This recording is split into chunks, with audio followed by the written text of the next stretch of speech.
Thanks for watching. If you enjoyed this video, make sure to like and subscribe so you can see more of the Fly Route podcast. So number 2, we got a tie at a tied ranking. So first off, Kevin Durant had a score of 7 amongst all 6 of us. The next 2 players have a score combined of 16.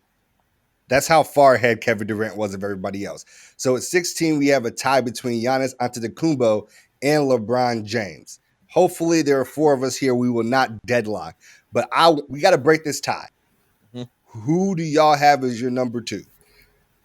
For me, I got to go LeBron James.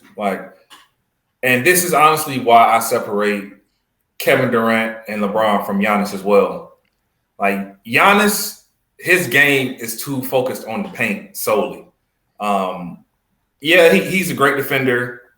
He finishing at the rim. I mean, arguably one of the best in the league, probably the best in the league. But at the end of the day, his game hasn't developed enough for me to give him that number 1 spot.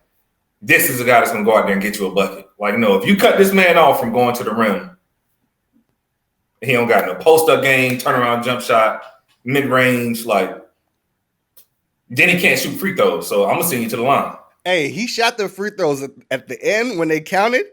No, he did. He was killing it at the end when it counted. And interesting here, before I get someone else's opinion, have y'all all seen them, the preseason clips and just Giannis shooting threes now? Jumpers. It looked fluid. No, he ain't.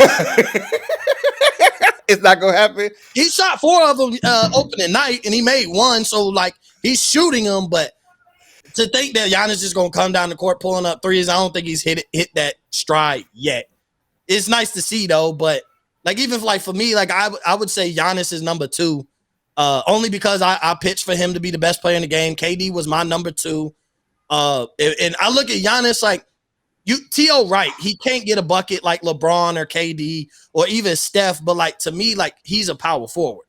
To me, he's not a wing player. I look more at him as a power forward.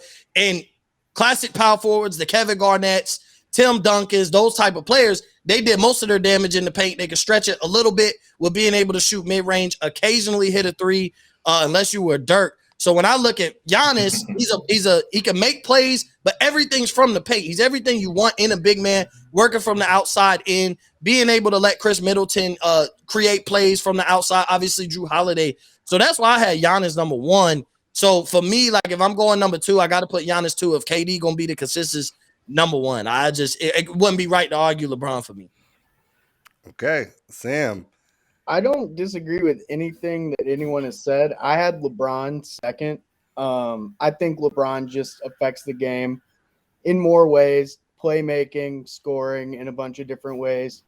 No doubt Giannis is a better defender, but I think just going off last year alone, we need to remember that the Lakers were affected by Anthony Davis being gone. The Bucks ended up being pretty much the most healthy team down the stretch. So, I mean, yes, recency, they have the championship, but the Lakers also have a championship, not even a year and a half ago. So I think it's really neck and neck between them, and I don't think you're wrong for picking either one. I'm going to go LeBron just because all the different ways he affects the game. But like I said, I don't think anyone is wrong for thinking Giannis or even someone else like Steph, maybe. So Steph actually had 1 first place vote. Interestingly enough, a Warriors fan did join the consensus. Of course, they put him as number 1. Now look, I actually had Giannis at